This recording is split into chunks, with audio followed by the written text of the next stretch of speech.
Good afternoon. Thanks for the introduction, Donna. Thank you all for being here today. We understand you've taken a full day away from work. We love the numbers of people who have come here today. We understand also that our panelists have taken probably more than a couple of days off of work, and we want to thank you. It was mentioned earlier today, this is a learning community. It's a public service. All of you came here for free today, and that includes all of the amazing experts and speakers who have joined us throughout every single panel. So let's just take a moment and express our gratitude for all of the free expertise that we've heard throughout the day. Really appreciate that. So I want to make sure that we go through a tremendous amount of information in a short period of time and build on the things that we've heard throughout the day. We heard at the beginning of the day a pretty heady introduction to this topic, and we're getting to the point where this is more practically applied to all of you. And this panel is going to continue with that trajectory. As Donna said, I'm Rochelle Goodwin. I'm with the Claude Worthington Benedum Foundation. I've been privileged to be with Focus Forward, this conversation, actually since our inaugural year, and excited to see it grow every year, not only in the number of attendees, but the extras that we have to offer. So whether it's the mini grants, which you learned more about and you'll be able to pursue later, or the types of speakers that we have, we really appreciate your engagement over those 8 years and the circle back to machine learning. Josh was not just a great speaker, but he was one of the folks who was involved in one of the very first machine learning conversations. So we heard today throughout all of us, the friends here who are 50% new to this conversation, some returning, we've heard this heady explanation in the morning of AI and what the possibilities could be, seismic changes. So Mike told us the genie's not going back in the bottle, right? We are now at the point of no return. What we do with this new brave new world is up to us, and we've heard how this is transforming our workforce, our education, and amazing things that have been happening, like our lunch speaker with healthcare. Today, though, we're going to now turn to some of the experts who can talk to you about how you may be thinking about AI, that promise, peril, and some of the practical tips as a parent, as somebody who's trying to manage contracts in your office, decide for your employees whether ChatGPT or some other AI tool is appropriate. We're going to walk through that. And a common theme today has been data as the fuel for AI, so we're going to touch upon that too. I'll note that in our morning poll, 40%, a slim majority of folks here said, we don't think we trust AI, but a common theme has been a mind-blowing set of positive opportunities that we've heard. So how are we going to square those two things? Well, let me introduce a few folks who are going to walk us through this. I'm going to start with Justin Antoni-Pillay, who is a completely impressive expert who is joining us today, but also a good friend. Justin is not only a former partner with Arnold & Porter, with a reputable law firm in DC, former U.S. Undersecretary of Commerce, has founded several companies, is now leading a company that advises on AI, and coached folks throughout leadership positions in our state government and internationally in those roles. He's also an honorary Mountaineer because we began our relationship as friends in the state of West Virginia when he was clerking at the Fourth Circuit Court of Appeals in Charleston, so he gets that honorary nomenclature. Thank you, Justin, for being here. Heather Abbott, another person who not only is knowledgeable and shows 30 years of experience in this space, but takes care of information that all of us have with the state government every day. Heather is our state's Chief Information Officer and has served in roles in this tech space that has spanned not just 30 years, but cybersecurity, healthcare, transportation. And when the rubber meets the road, you're the person who's making sure that our information is staying safe, but that we're also benefiting from that tremendous promise that we've talked about all day. So we'll get a sense of what Heather is doing here for us. And then joining us remotely, we have Hoda Heidari, who is the K&L Gates Professor of Ethics and Computational Technologies at Carnegie Mellon University. She has a joint appointment with the Machine Learning Institute for Software, Systems, and Society. And she also has affiliations with the Human Computer Institute and a co-founder of CMU's Responsible AI initiatives. She has NSF funding to work on fairness in AI collaboratives with entities like Amazon, Meta, and others. And there is Hoda on the screen. Hoda, yes, she can hear us. Great. Thank you so much for being a part of this, Hoda. Because we have a hybrid panel today, I'm gonna pitch a question to Hoda, and then we'll talk among ourselves here on the stage. That Hoda, given your background and your expertise, we wanna get your take on some of the tremendous amounts of data that we're all uploading into various different platforms. And let me say, we've got lots of parents here who use apps and tools or are managing. In earlier panels, we've heard the management, the human in the loop, Ela, and others who've talked about the management, including our first speaker, is important. And we are trying to learn today how to be a good human in the loop. But that data is unprecedented. You've heard at lunch Clay refer to the amount of data that probably many of us don't use. Is it zettabytes? 186 zettabytes of data, that's a lot of data that can produce a lot of amazing promise when that's fueling our AI, but it also can give us pause. So why do we care about where our data goes? What's at stake? And what is that regulatory landscape that we heard Ela talk about? You can regulate just so much, and then we need to use some judgment. We'll learn about the judgment later in this conversation. Hoda, talk to us about what you do every day in this space and how it squares with this question. Absolutely. Thank you so much, Rocky, and to all the organizers for having me here. Let me first address the question about privacy and data security, why it matters, and what is at stake, and then I'm going to broaden the lens to AI regulation, both in the area of privacy and security, and more broadly when it comes to AI regulation. So I would say we should care about privacy and data security as it relates to AI, because AI, as I'm sure you've heard throughout the day, is a technology that's fundamentally powered by data. Data is the fuel that goes into the tank when we are talking about AI. And increasingly, this data is about us and about intimate things about our lives. It's about our behavior, our identity, the kinds of decisions we make, the kind of problems we deal with on a day-to-day basis. So when there aren't adequate guardrails for privacy and security around this data, the risks aren't abstract. They show up in all sorts of harmful ways. This could be in terms of misidentified faces in surveillance systems.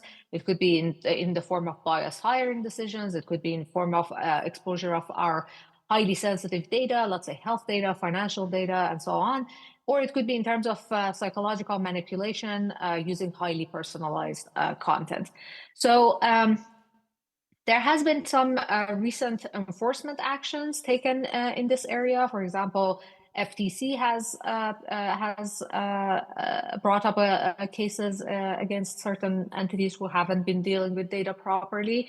But at a very high level, I would say we don't really have the kinds of protections that one may hope would exist, and that's really a problem, because what's at stake here is not just data leakage, but it's a matter of once you don't have those protections around data, then you get into all sorts of subsequent harms that may come about, whether it's in terms of fairness, in terms of harms to human autonomy, our overall trust in our systems, and so on and so forth. So that's basically my quick response to what's at stake when it comes to data security and privacy. Now, in terms of the regulatory landscape, let me first talk a little bit about regulation that exists in this particular area, and then maybe broaden the lens to AI regulation overall. So, as with other issues under the broad umbrella, as with other issues that usually fall under AI regulatory efforts, that the landscape we see when it comes to data privacy and security is very much a patchwork. So while this issue, I would argue, should be really core at the center of any AI regulatory effort, unfortunately, what we see is that that's not always the case. Data should not really be a side issue. It is, as I mentioned earlier, AI systems are built on data. They are evaluated on data. They are improved using data, and modern AI systems often interact with people in ways that generate more data, and that data is fed into the system with the hope of improving it, being able to evaluate it. So there are a variety, a patchwork of data privacy and security regulations around. Some of you may have heard, for example, about the California regulation on privacy. NIST, the National Institute for Standards and Technology, has explicitly identified data privacy and information security as a core risk with modern AI systems. And the overarching recommendation that's emerging there is that organizations that use AI need to align their AI development with privacy laws when they exist, document the origin of training data and synthetic data that they generate through AI systems, and establish policies for ongoing evaluation of safety measures that need to be in place. But what we have observed in my own research, for example, and other people have made this observation as well, is that these documentation practices frequently fail to achieve the goal, and they frequently fail to produce any meaningful, actionable insight in practice. And unfortunately, when our data privacy and security rules are weak, our overall system of governance around AI is weak. So if you ask me whether there are already adequate privacy and security protection in place, the answer is that not really. In the way we understand protection, there aren't really data privacy and security measures around when it comes to AI. While we have some enforcement under existing consumer protection, let's say through FTC, we have several civil rights laws, and we have procurement and agency-related rules for governance services. And some states like California have moved to do the regulation. We don't really have a broad federal AI law that gives us the public some consistent rights to know when AI is being used, how our data is being gathered and processed, an explanation of sorts, and the right to contestation and recourse. So unfortunately, those do not exist. I'm happy to go a little bit deeper into the broader AI regulatory landscape around AI, but I would say the message is similar, right? So there is a patchwork. States are doing one thing. The federal level is right now going in the opposite direction, and so we don't really have the kinds of protections that we need. In fact, let me maybe spend a few quick seconds on comparing what's happening at the federal versus state level in the US, because I think that might be of interest to this audience. So right now in the US, the regulatory landscape is very fragmented. As some of you may have heard, the current administration, the Trump administration, revoked the prior Biden era executive order on AI safety and security, and instead they issued the so-called AI Action Plan, which focuses heavily on accelerating innovation and removing regulatory barriers. More recently, the White House went even further and called for a national framework that would challenge and preempt state AI laws that could be viewed as obstructive to AI progress. Just last week, the White House released this legislative recommendation for a national AI framework. And if you look at that national AI framework, the kinds of issues under it seem appropriate and reasonable, but those recommendations are not themselves laws.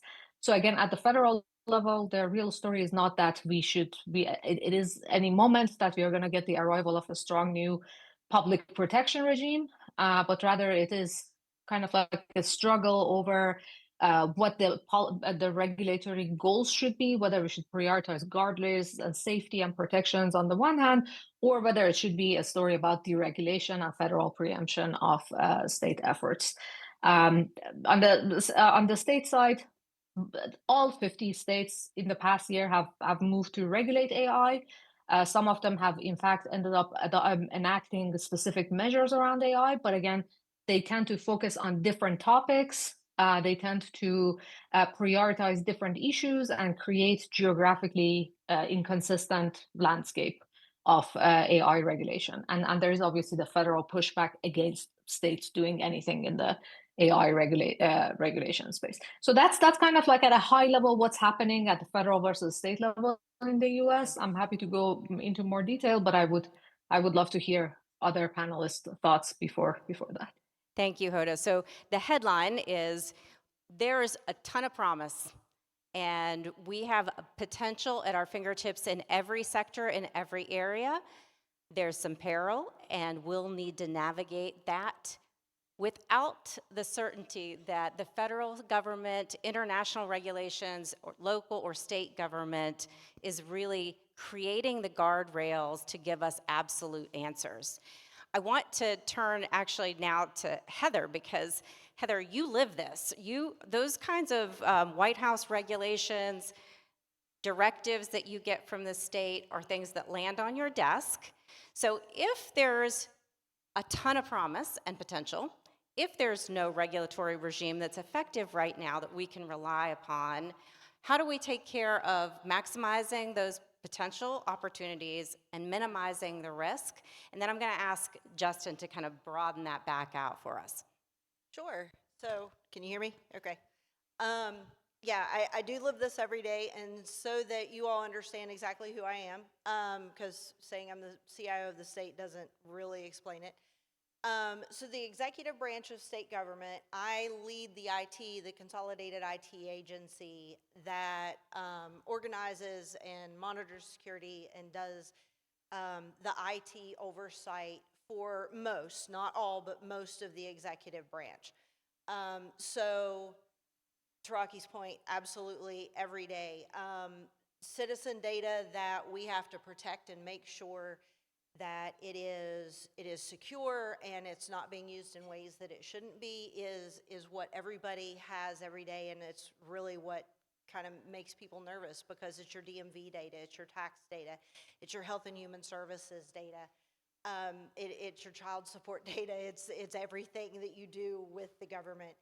And we look at AI absolutely as an opportunity to make things better, to identify fraud, to find ways to protect your data. But there are the regulations that we have to look at. And even though with some of the guidance that we've been given that we don't want to throttle back and not use AI, and we want to really expand on it, the big theme that I've heard today by so many people, and I really hope I can say something today that hasn't already been said, but it's your data.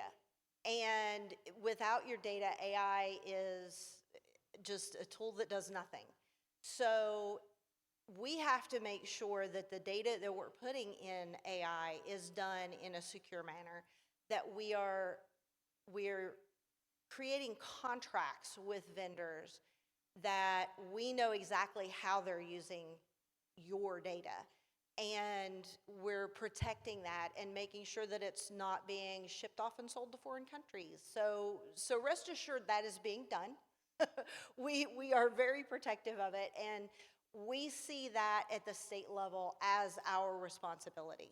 The federal government wants to make sure that everything is secure, absolutely, but they also know that, for parents, it's your responsibility to make sure that your kids aren't on their phone doing things that they really shouldn't be because it's so easy for kids to do things they shouldn't be doing.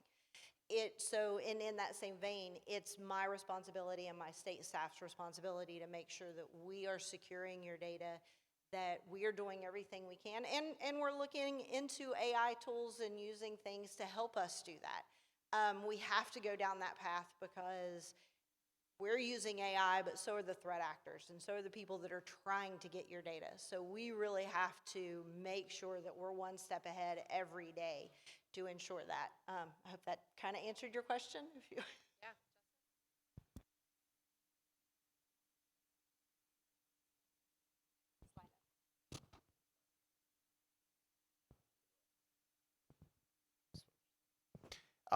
First of all, that was fantastic.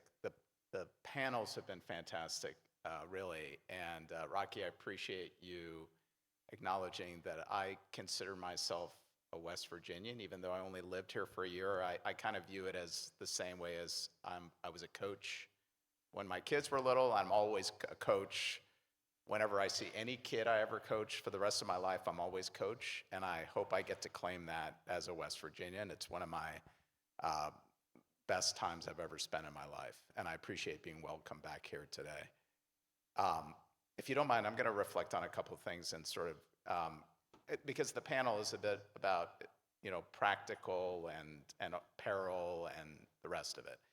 And if I may, I'm now working with CEOs across the country at Fortune 500 companies. I've been working and briefing in the government because I served in the government for a while. The number one observation, building off of what Heather had mentioned and the other panelists, that I'd suggest to everybody in the room, and if you only take one thing away, it would be this: please start using it every day, because I'm seeing a real move everywhere. And in every role, the people who are starting to use it are beating the people in almost every job who are not using it, okay? That's observation number one. So if nothing else, I've said it, you've heard it. You can't say that somebody didn't say it to you. Please start using it, okay? Then you get to the second thing. A major observation, I'm 53 years old. My kids remind me about this all the time. I'm 53 years old. So I hear all the time of a new technology. I'm actually a lawyer by training. I was constantly told there'd be no math on this exam. It's not really my thing, to be honest. I have to say, one of the key things about generative AI that's different from any other technology that's ever come before it, and here's a funny one, it's easier for you to use the more senior you are. Just remember that. That's a crazy thing. Every other technology in the past, you'd hire somebody junior, they had to learn it and figure it out, okay? But here's the thing.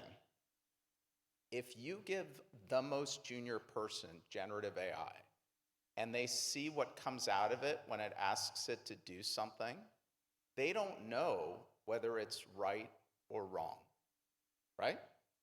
But if you've been working in the field for a while and you ask it to do something, you can tell if it's like generally right or wrong, or it's totally crazy, which makes it a huge force multiplier for people who have been in the field a long time. So you can see I have a lot of gray hair. I realized this early, and if you just start using it, it starts to accelerate your own thinking. So if you're not using it today, please start. And when I go into work with CEOs, even of huge companies, I try to be really practical. I hope you don't mind before I turn it back to Heather for a moment. There are 4 or 5 things, but I'll start to focus on just a few that are key. How do you get started? That's a key question. How do you get started, okay? My recommendation is, let me just ask this. Who has used Google for search? Please raise your hand. Come on. Everybody has used Google for search. All right. Pick a tool. My recommendation, I'm not endorsing this, but if I were to pick one right now, I would say it's Claude. C-L-A-U-D. Claude by Anthropic, okay? Go to Claude by Anthropic, open an account, and for 30 days, only use that for search. Normally when I do one of these, I have it up on the screen, I show you exactly where to hit web search. But for 30 days, if you use Claude for search instead of Google, you'd be amazed. You learn a tremendous amount, and you're not changing your activity that much, okay? And you'll start to see that you can get it to search for you, but then do something with it. And pretty quickly, you're going to be able to see what that is, right? Do you like what it does? Do you not like what it does? So that's number one. If you have used search, which is 100% of the room, right? Then go to Claude or another tool you pick and use it for search. Number two, the next time you are using it for anything other than search, where you want it to do something, instead of just telling it to do it, tell it to write the prompt for you that does it, and then tell it to do it. Because what happens is you really quickly see how it writes a prompt. And you don't have to learn that much. Everybody in this room can learn by imitating. And in 5 minutes, you can see the pattern of how you become really good at prompt engineering. And that's all it is. I mean, you know these terms they throw out there, I gotta be honest, they're intimidating. Prompt engineering. It sounds like you need to be an engineer. And it's nothing, really. It's just like writing it the way it likes. That's great. Now I'm a prompt engineer. That's nothing magical. So follow how it does it. You start to get kind of good at prompt engineering, okay? The third item, and then I'm going to turn it back to Heather, because Heather's been phenomenal on sort of explaining some really practical things, and I want to make sure she and I can go back and forth on this. It's critical to know that generative AI does not do certain things well. Okay, so what is that? What does generative AI not do well? First of all, it doesn't do math. It's exactly like me. There's no math on the exam. AI does not do math. That's a crazy observation to me, okay? So when you ask generative AI to do math, it's not doing math. It's either imitating or repeating back a math problem, or it's been given a calculator. And so what it does, it's taking the math problem, sending it to a calculator, getting the answer back, and repeating the answer. That's it. So it doesn't do math. That means when you've given it a math problem, you got to check the math, okay? And by the way, here's another term I hear all the time. It's an agent. What the heck is an agent? Does anybody know what an agent is? I didn't know what an agent was. I had to figure it out. So do you know what an agent is? An agent is an LLM, like any of those tools, that's been given a tool like a calculator. That's it. That's an agent. So because the LLMs can't do math, they gave it a tool. They gave it a calculator. Congratulations, that's an agent. Okay? That's all an agent is. It's an LLM with a tool. The trick is they're giving it really, really powerful tools fast. So they're getting really good at using tools. That's all agents are. So it can't do math. They don't know spreadsheets, okay? And they can't do logic. Natively, they can't do one thing after another. And I'm going to turn it back to Heather now, but of all the things I've learned and trying to be really practical, the part of it where they can't use a spreadsheet is actually the most important, Rocky and Heather. It changed my way of thinking about generative AI. And if we have a few minutes at the end, I will explain what I learned in that, if we have a few minutes, and I think it'll help demystify some other things that I keep hearing around the sort of.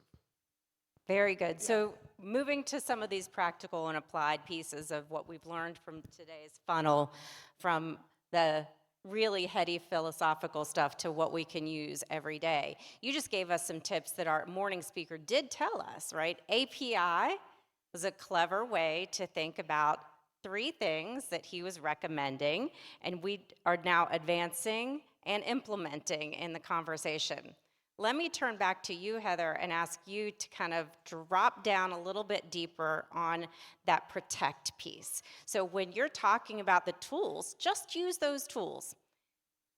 Are there guardrails to using the tools that you would have us keep in mind in our workplace and in our families? Oh, absolutely. So one of the things that I kind of touched on a minute ago is with contracts, that if you're using it in your business, like I said, make sure you've got those contracts that that allows your data. And as Josh Spence put it, I loved his analogy of just a filing cabinet.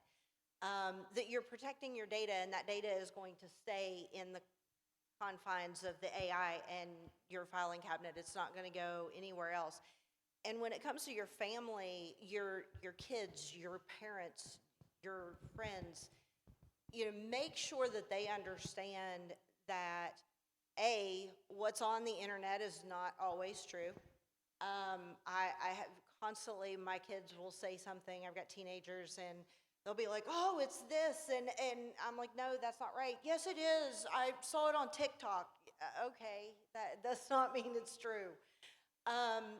Make sure that you're teaching your friends, family, kids that just because you've typed in something in ChatGPT doesn't mean the data that you're going to get back is accurate. And please, please, please do not, if you're just using a free tool, do not put sensitive data. Don't send pictures that has metadata behind it and send things out into the ether that you have no idea where it's going to go and where it's going to end up.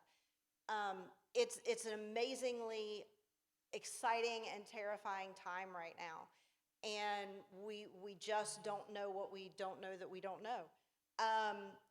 And so be cautious, be excited, explore, and I love the idea of just picking a tool and using it for 30 days to see what happens. One of my favorite little nerd descriptions, and I have been one since I got my first computer in 82, 83, something like that, is my mom asked me to go to the grocery store.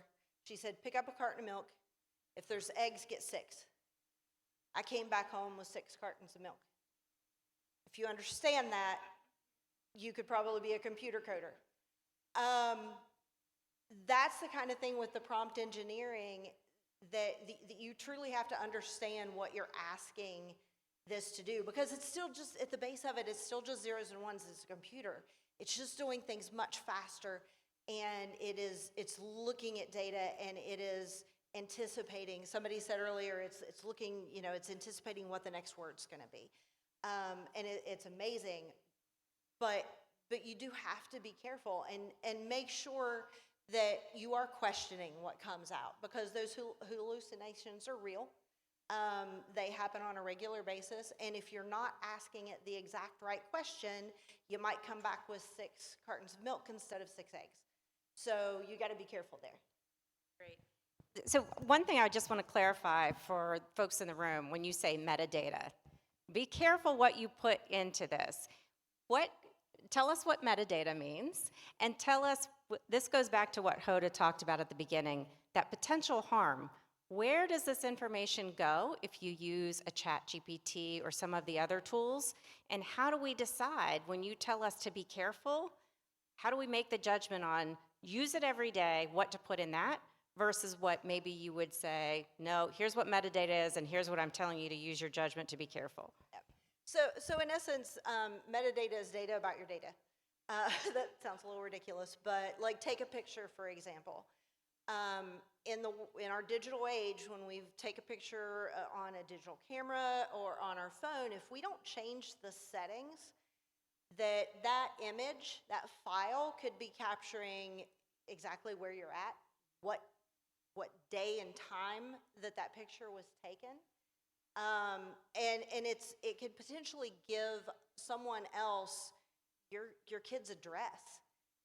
So we've got to be careful about those kind of things, because in the role that I am in, unfortunately, I am aware of a lot of the really scary, bad people that are out there. And as much as we don't want to know that they're there, they are. And we have to protect our kids with that, because it's so much easier for kids to go in and, things like Roblox, and I'm hearing horror stories right now about kids getting targeted because their parents aren't really paying attention to what they're doing, and they're going out there and they're talking to people that are pretending to be someone they're not. So we really do have to watch what our kids are doing, what our friends are doing, what our parents are doing. I'm aware of a situation just a couple months ago where someone's parent lost $4,000 because they didn't make a simple phone call to verify the information they received. So we really do have to be careful, and that, going back to the metadata, it's also very important just in programming, because it is the data about the data that you're putting in there. So when we're using AI and we're creating systems, because AI means so many different things, it's hard to even nail down one specific definition for it. You've got to make sure that the data that you're putting into it's quality, and that the information that is putting in, you're going to get bad information out if you don't get that information right that you put into it. So Justin, weigh in on that. When you talk to C-suite folks, or you're looking at providing these tools, what kind of cautions do you share with regard to, you've talked about the back end of the chat that's like CIA level information that you get on how people engage, what data do they put, what questions do they ask? And as a lawyer, you know that there are some indemnification and due diligence issues that come up on this. How do you advise in the way that we were just learning about metadata and being careful for our kids, for our state information, for our parents? What do you tell C-suite? I'd say, and this is not only, this is for everybody in the room. I've been in the government. Here's the number one thing I'd focus on right now. The chat, once you start using these and you start chatting with these things, and I'm seeing the faces, I know everybody's used them. Those chat logs are one of the biggest resources everybody in this room has. What I mean is the record of the chat. And they're also one of the biggest risks. And it's something people are not paying attention to. If I get just a few days of chat logs, by the way, you should try this. This is another hard hint. After you've chatted with these tools for 20 or 30 days, if you have memory turned on, it's a feature, I can't show it to you, but if it'll start remembering your chats, ask it what it learned about you. Just ask it what it knows about you. And to be honest, these things are really powerful at looking at your own chats. And what you're going to see is it's like having a CIA profiler look at the way you talk. And it's a little insane. It can see all kinds of crazy things about the way you think, how you use language, how you think through a problem.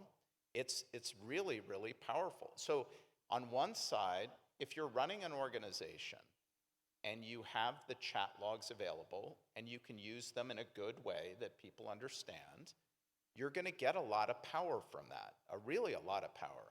But on the risk side, those chat logs right now for many people are sitting in other companies all over the place, and people don't quite realize just how much you can see in them.